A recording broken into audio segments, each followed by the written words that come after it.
Hello everyone, you are watching Atmosphere, and in this video I will be talking about the 20 things that I should have known before doing architecture.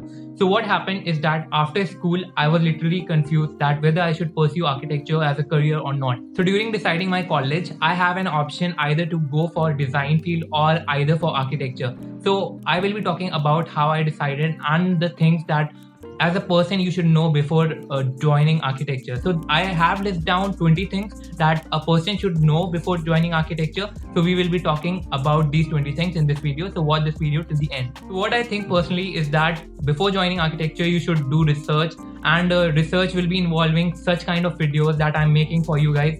So watch my videos to know better about architecture. So the first thing about architecture is that you have to think a lot. In studio of architecture, you will be not just making notes and implementing it in your exam, but you have to think about your design, and you have to be on the creative side, and you have to work a lot. And while designing, let me clear you that there is no wrong or right, because it's your design sense. For someone it's not good, but maybe for some other person it might be a good design. So it's not a right or wrong situation. And even while designing, you can have creative block that you are not able to design something, and let me tell you that it's absolutely fine. Creative block happens to each and everyone, but after these things you will definitely improve and you will learn a lot. So the second thing is that you will be learning a lot about architecture terms in architecture, and at first you will be really unknown to these terms. Like at first day of your studio, people will be talking about, your faculty will be talking about elevation, plan, section, and you will be clueless about what they are. And even they will be talking very theoretical terms like vernacular architecture and all, but you won't be understanding these terms at first, but after a while you will be learning these architectural terms and you will be quite familiar with these terms. Third thing that you should know about architecture is that you will be having a lot of reviews and a lot of juries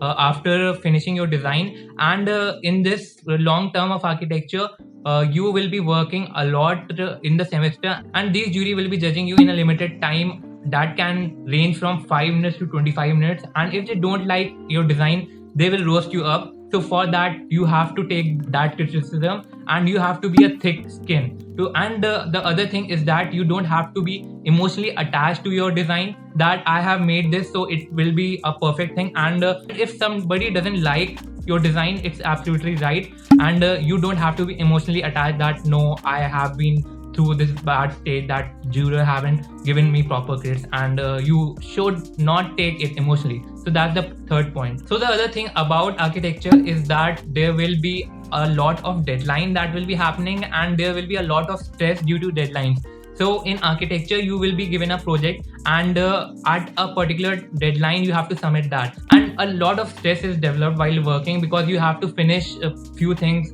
within a given time, and even sometimes your plan won't be working. And let me tell you that your first few plans will definitely be going to trash.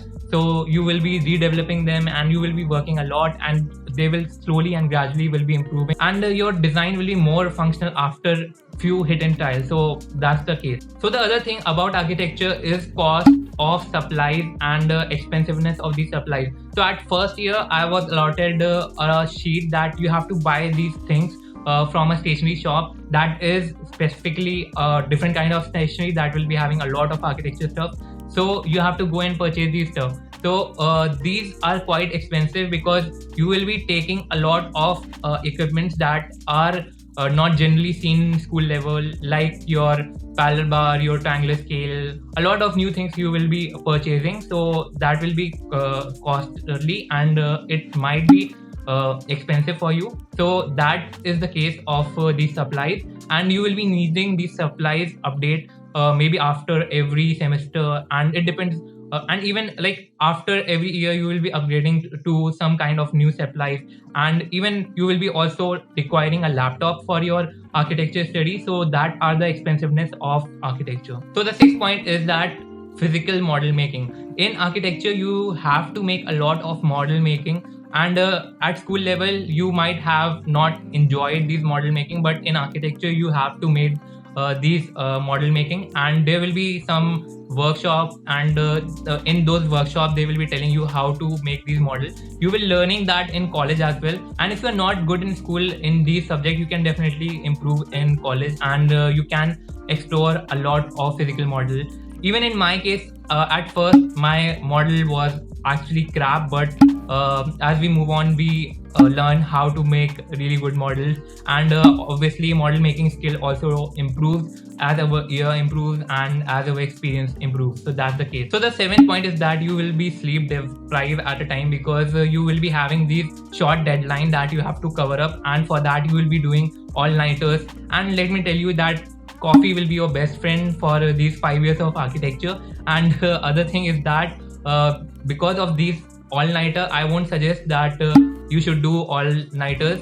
Please manage your time first, and if you're good in time management, then you don't need all these all-nighter. And all-nighter is actually not good for health also. So the 8th point is actually a perk, that while your studio is going on, after theory classes you have to implement the things that is taught in the studio class. So in the studio class you can definitely hear music, and even you can watch something while doing your implementing your design and implementing your something. So for studio class, these are the things that you can do, and these are actually the perks. So the 9th thing is about your posture, because architects have to bend a lot while making their models and while even drafting. So there will be a lot of backache, and your back will be hurting a lot in those years. So you have to maintain that, and that's a con side of architecture. But yeah, you can definitely maintain it by correcting your posture. The 10th point of doing architecture is that you have to manage your work life and your social life.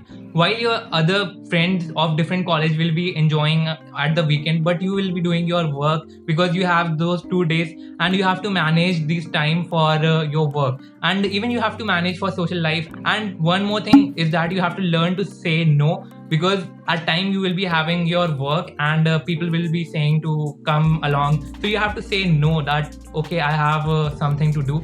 So that's the other point. The 11th point is that network of people. At architecture college, you will be having a lot of people that will be having a lot of knowledge around you. There will be people who will be having a lot of software skills. Some people will be having a lot of designing skill. So these people are your friend actually. So your friend will be helping a lot in your architecture, and trust me that they will definitely will be doing even your work at time when you will be needing them.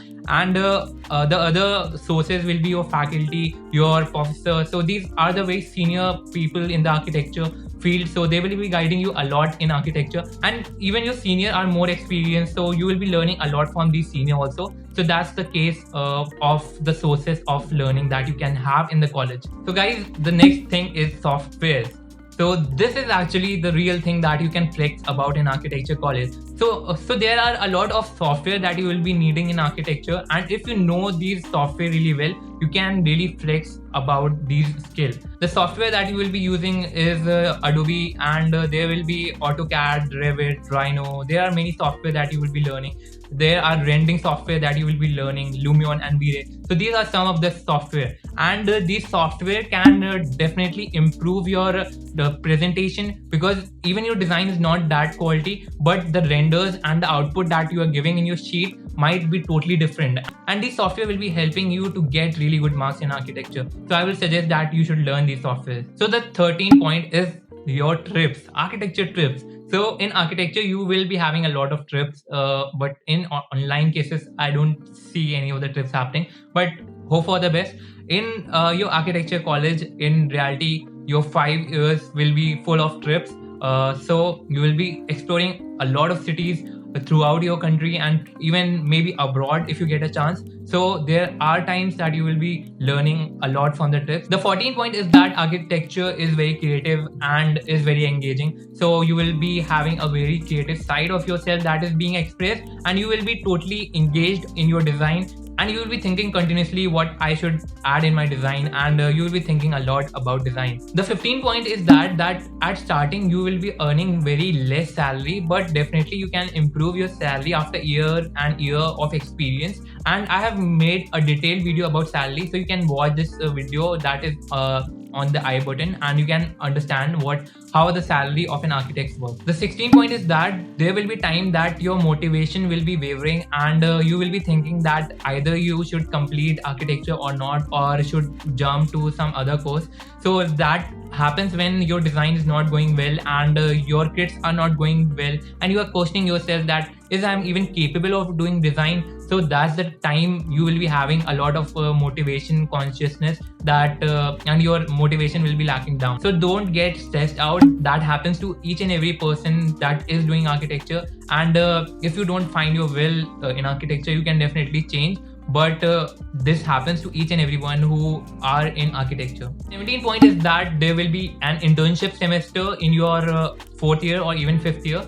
So it depends on the college, and internship will be giving you real-time office experience that you can have in an architecture firm. So you will be learning in the professional field. So this is a real time that you can see the real world of office. The 18th point is that every year of architecture will be giving you different tasks, and you will be learning differently in architecture, and there will be different type of projects that will be given to you. So each and every year won't be the similar. So each year will be a lot of different, and you will be learning a lot of things in different years. So guys, the 19th thing that I'm talking is about documentation, and documentation is very necessary for your architecture, because at the end you will be making portfolio, and for that you have to start from the first day of architecture to document your things, to compile it either in form of picture, videos, and even words. So that is the suggestion that I'm giving you from right now. So at the first day of your architecture, start this documentation practice. So the last point is that have backups, have multiple of backup of these documentation.